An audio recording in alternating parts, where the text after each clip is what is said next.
Halo, selamat pagi, siang, sore, atau mungkin malam semuanya. Assalamualaikum warahmatullahi wabarakatuh. Semoga selalu dalam keadaan sehat ya. Semoga sehat walafiat selalu. Tetap jaga kesehatan dan tetap mematuhi protokol kesehatan dimanapun kalian berada. Oke, kembali lagi sama kita bertiga di podcast analisis kali ini. Sebelumnya, perkenalkan, nama saya Rizky Putri Hakiki, NPM saya 0119074071. Saya dari Prodi S1 Manajemen Universitas Pekalongan semester 4. Dan perkenalkan dua rekan saya yang menemani kita pada hari ini. Yang pertama ada siapa? Boleh kenalan? Halo, perkenalkan nama saya Fitria, NPM 0119075621. Saya dari program studi S1 Manajemen Universitas Pekalongan semester 4. Halo semuanya.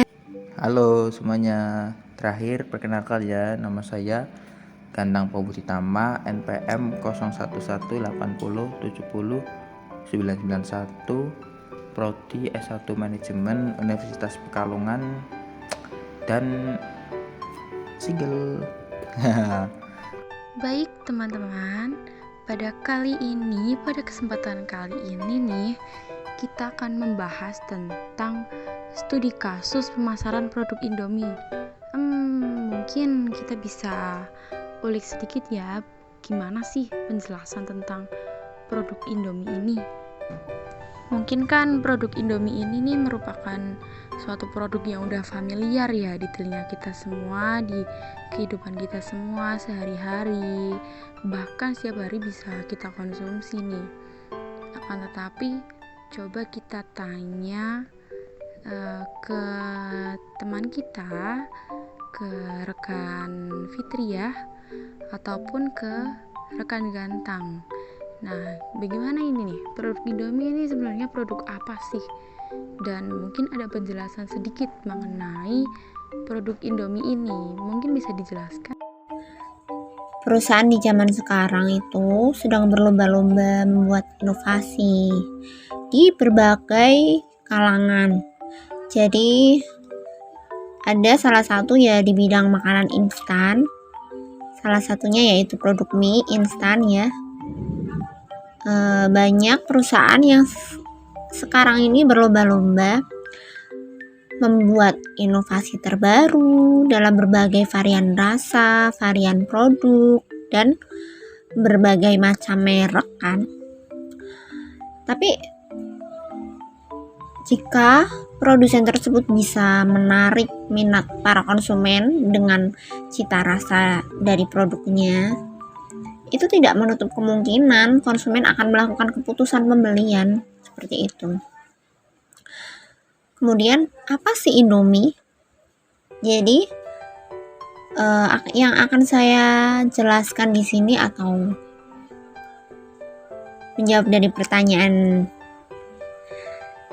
Jadi sekarang ini kan banyak tuh persaingan makanan instan, entah itu dalam bisnis internasional ya, salah satunya di Indonesia itu memiliki industri makanan instan yang cukup terkenal ya, terkenal lah, tidak hanya di Indonesia tapi juga di pasar internasional. Salah satunya yaitu mie instan, dan menurut survei dikatakan bahwa PT Indofood ini memproduksi mie instan terbaik di dunia. Itu menurut survei. Salah satu produknya yaitu Indomie. Apa sih Indomie? Kan tadi pertanyaannya seperti itu. Jadi Indomie di sini itu merupakan mie instan yang memiliki cita rasa terbaik menurut masyarakat luas.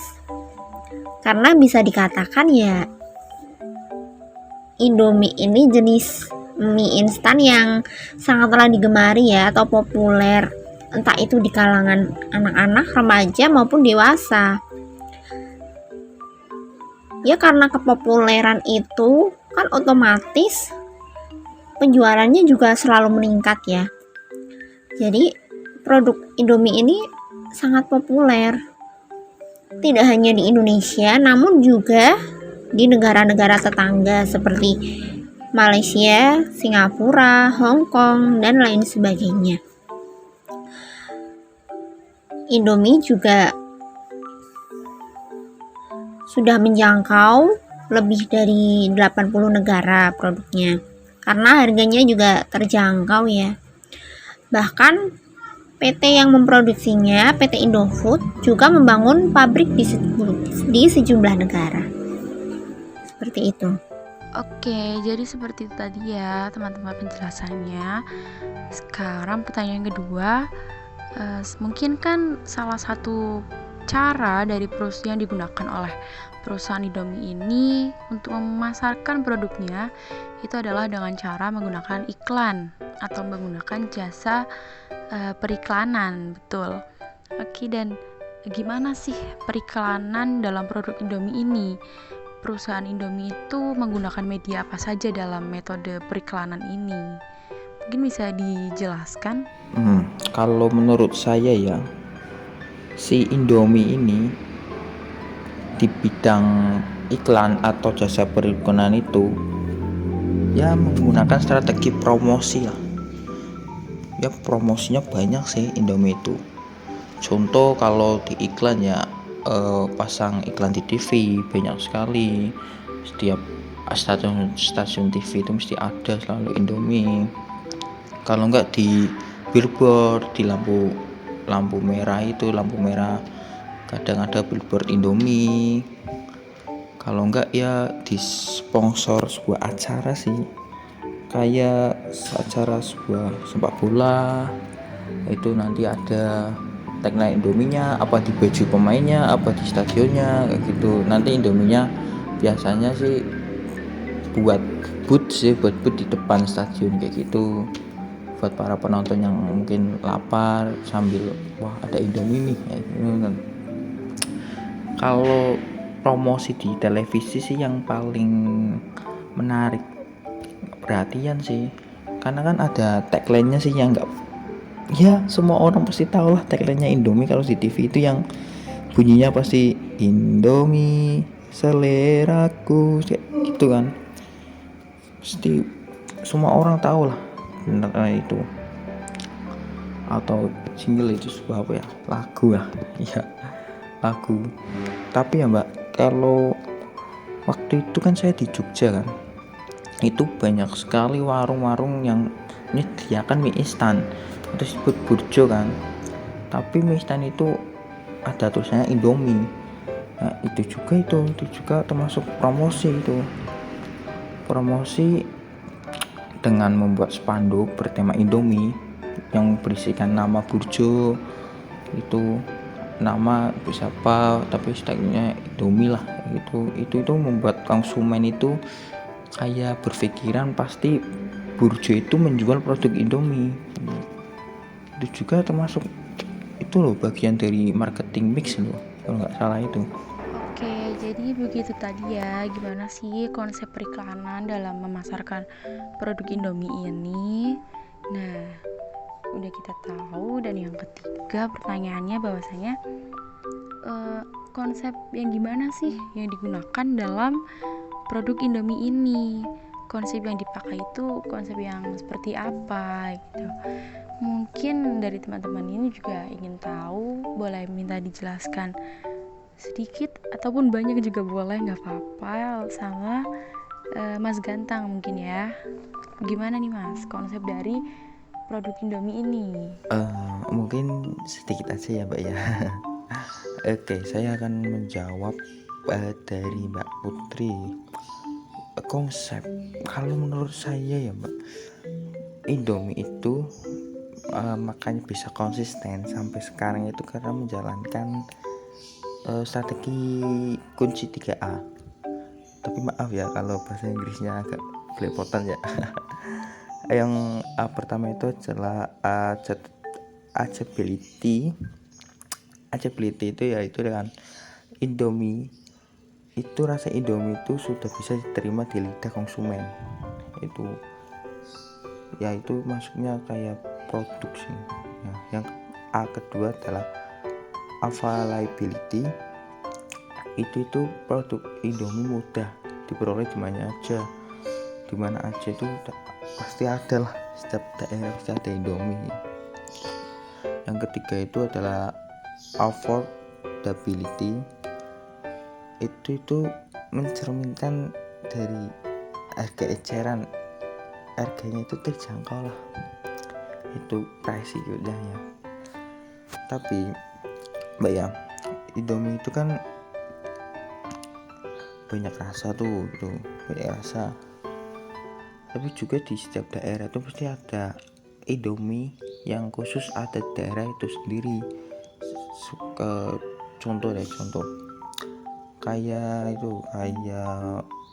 Indomie soto Banjar, soto Makassar, kari ayam Medan, kayak gitu kan di Jawa Tengah, terutama di Pekalongan Batang kan nggak ada sih yang rasa itu. Artinya cuma di sana aja, di Makassar atau di Banjar. Itu di sini tuh ya menyesuaikan lidah masyarakat lokal lah. Indomie itu jadinya mudah diterima sih di masyarakat. Kalau saya selain itu kan Indomie juga ada yang terakhir itu ada paket 5 bungkus itu sih, 5 bungkus harga lebih terjangkau gitu, biar untuk menarik konsumen sih lagi konsepnya. Jadi itu kan konsepnya itu Indomie tetap mempertahankan cita rasa sih, sama terus berkembang, terus berinovasi untuk menciptakan rasa baru sih yang diterima di lidah masyarakat.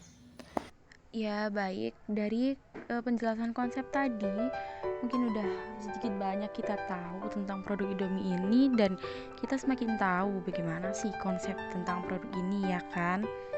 Nah, dari analisa produk Indomie ini, hal apa sih yang membuat konsumen itu menjadi loyal, menjadi tetap membuat produk Indomie itu ada di hatinya gitu loh, dan menyukai produk Indomie ini sendiri.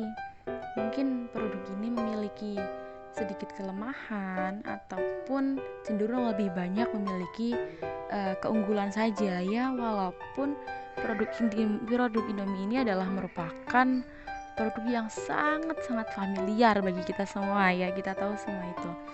Nah, akan tetapi apa saja sih sebenarnya keunggulan ataupun kelebihan yang dimiliki oleh produk Indomie ini teman-teman? Nah, kita bisa coba dengarkan penjelasan daripada Fitria. Ya, mungkin bisa dijelaskan, Mbak. Keunggulan produk Indomie ini ya sudah pasti karena harganya terjangkau ya. Kan jadi produsen kan memasarkan produk ini kan bukan hanya untuk kalangan menengah atas atau menengah ke bawah. Jadi ini semua kalangan itu bisa menikmatinya. Jadi Indomie ini menawarkan berbagai cita rasa, selera Nusantara dari Sabang sampai Merauke, dengan berbagai varian rasa ya, ada yang ayam bawang, soto, dan sebagainya. Untuk mie-nya sendiri juga terbuat dari tepung bogasari yang dikenal dengan bermutu tinggi. Kemudian karena ini bisa dikatakan mie instan ya, jadi kan bumbunya itu juga kualitasnya juga yang premium, karena bisa agar bisa dinikmati oleh semua kalangan gitu. Kemudian komitmen masyarakat terhadap produk ini juga positif ya. Sebutan Indomie ini dijadikan istilah generik yang merujuk kepada semua merek mie instan di Indonesia. Jadi kalau orang-orang tuh kalau mau ngomong mie instan itu, walaupun mereknya berbeda, itu pasti kan kebanyakan itu nyebutnya udah Indomie aja, seperti itu. Jadi seperti mereknya itu emang udah menyatu sama mindset orang-orang. Jadi kalau mie instan ya Indomie, seperti itu. Kemudian Indomie ini juga sering dijadikan lauk. Jadi kan ada yang hampir ya, mungkin enggak ya, mungkin tidak hampir, tapi sering mengkonsumsi mie instan. Saking seringnya kadang sampai dijadiin lauk sama nasi, seperti itu. Kemudian harganya terjangkau ya. Tadi sudah saya katakan Indomie ini memiliki harga yang terjangkau. Jadi konsumen itu bisa menikmati produk mie instan dengan harga yang terjangkau tanpa mengurangi standar kualitasnya. Selain itu, produk Indomie juga memiliki brand image dan brand awareness yang sudah melekat di pikiran konsumen. Jadi produk ini tuh sudah banyak yang suka, populer. Jadi pelanggan atau konsumen juga puas terhadap cita rasa yang ada di dalam produk mie instan ini. Jadi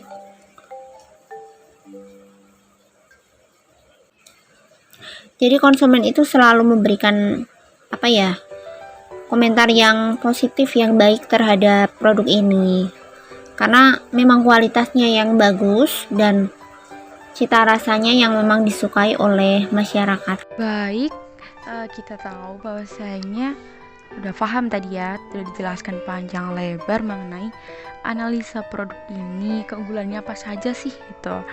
Namun karena produk Indomie ini merupakan bisa disebut juga produk yang memang sudah sangat dikenal oleh banyak masyarakat serta sudah sangat familiar di pasaran Indonesia, bahkan di Nusantara.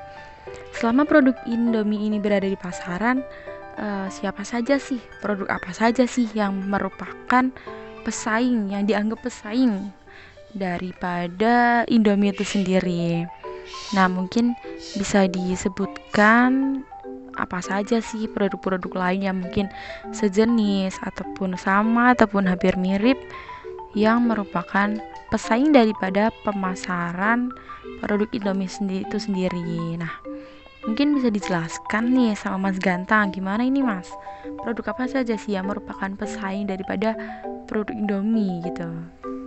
Oh iya, terima kasih Mbak Putri. Kalau menurut saya ya, kalau bicara pesaing Indomie di Indonesia yang paling kuat itu ya cuma mie sedap sih. Karena itu mie sedap itu yang paling gencar, yang paling niat dalam memasarkan sebuah produk mie sedapnya itu.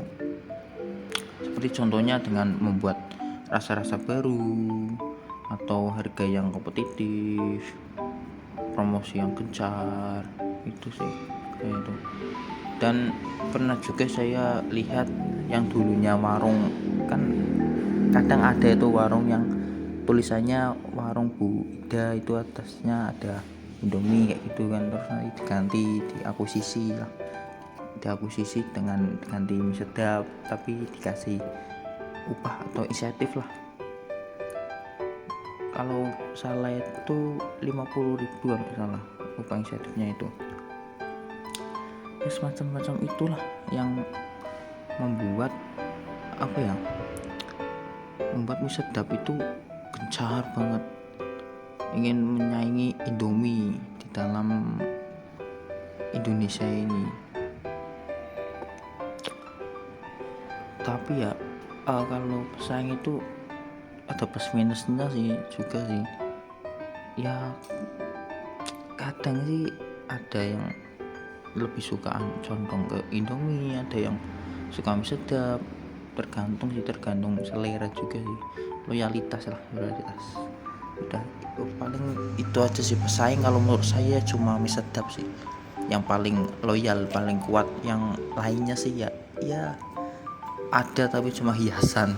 Nah, kita tahu ya, itu tadi yang dijelaskan sama Mas Gantang, yang merupakan pesaing daripada produk Indomie itu sendiri. Nah, Sekarang kita mesti kan bertanya-tanya, karena selain pesaing, mungkin kita bisa menanyakan apa saja sih ancaman dan hambatan dari produk Indomie ini sendiri, entah itu dari sisi produksinya, terus sisi marketingnya, ataupun mungkin bahkan distribusinya gitu. Kita bisa tanyakan ancaman dan hambatan yang muncul dari beberapa itu tuh gimana sih? Coba kita tanyakan sama Fitriah, bagaimana ini ancaman dan hambatan daripada produk Indomie ini? Mungkin bisa dijelaskan. Saat produk sudah ramai, sudah berada di puncak ya, puncak kejayaan mungkin ya, sudah ramai yang beli, pasti ada ancamannya. Karena semakin populer atau semakin ramai suatu produk, jadi kan banyak yang pengen coba, saya coba mau produk meniru produk itu atau membuat yang serupa seperti itu. Pasti semakin ketat persaingan itu akan menimbulkan berbagai ancaman. Ya salah satunya ya karena produknya itu ramai di pasaran. Jadi orang-orang berpikir kalau saya menghasilkan produk tersebut mungkin tidak sama tapi serupa, itu akan laris di pasaran seperti itu. Jadi itu harus benar-benar diupayakan atau nantinya harus dipikirkan baik-baik saat menghadapi ancaman seperti itu.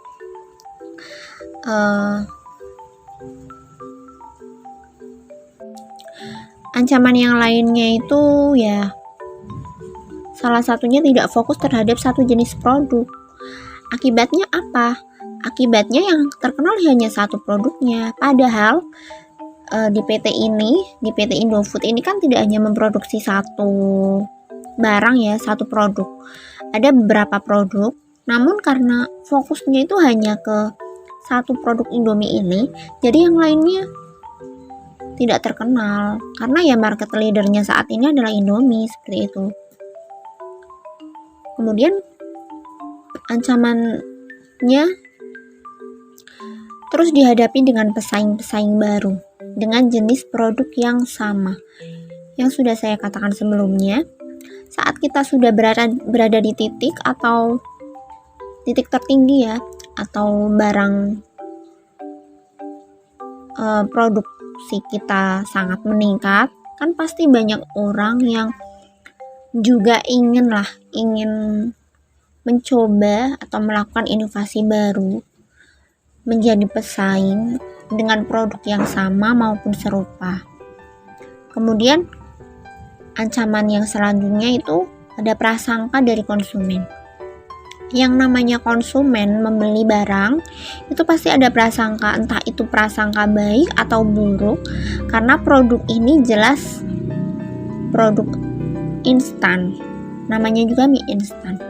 Pasti prasangka konsumen itu ada yang berpikir tentang kemungkinan adanya MSG yang berlebihan atau zat bahaya yang lainnya, itu pasti ada. Jadi akibatnya itu kalau satu orang sudah overthinking, takutnya nanti dia bisa ngomong kepada orang lain dengan prasangkanya itu, jadi menular satu orang ke orang lain dari mulut ke mulut. Itu nanti kan produk ini jadi sedikit tidak baik ya,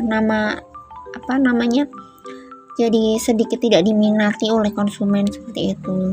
Itu juga termasuk ancaman produk. Jadi sepinternya si produsen untuk memasarkan produk agar produknya itu bisa diterima masyarakat dengan baik.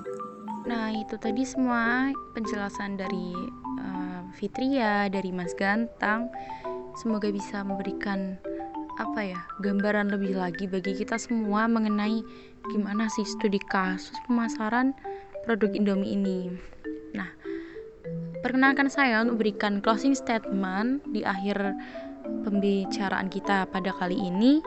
Yang pertama ada strategi pemasaran tentang produk Indomie ini, walaupun kita tahu bahwasanya produk Indomie ini juga memiliki banyak pesaing yang mungkin sejenis, serupa, bahkan satu rasa seperti itu. Akan tetapi produk Indomie dengan produk yang lainnya tetap memiliki ciri khas ataupun jalan marketingnya masing-masing.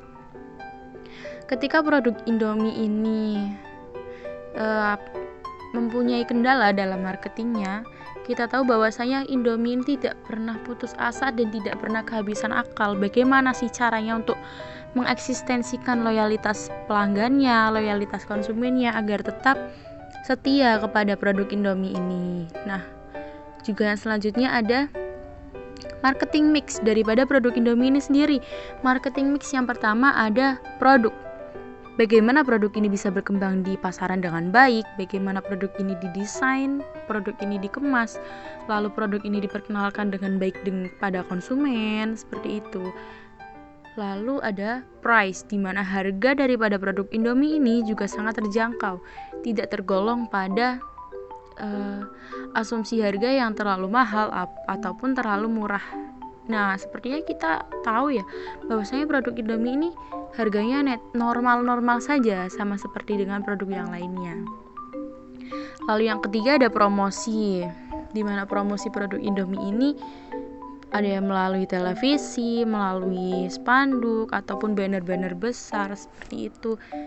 Dan mungkin walaupun produk Indomie ini adalah produk yang sangat familiar di kalangan masyarakat Indonesia, akan tetapi perusahaan Indomie ini juga tidak surut dalam melakukan promosinya, karena bisa saja suatu saat konsumen itu ketika melihat produk lain yang baru ingin memiliki keinginan untuk mencoba produk yang baru seperti itu.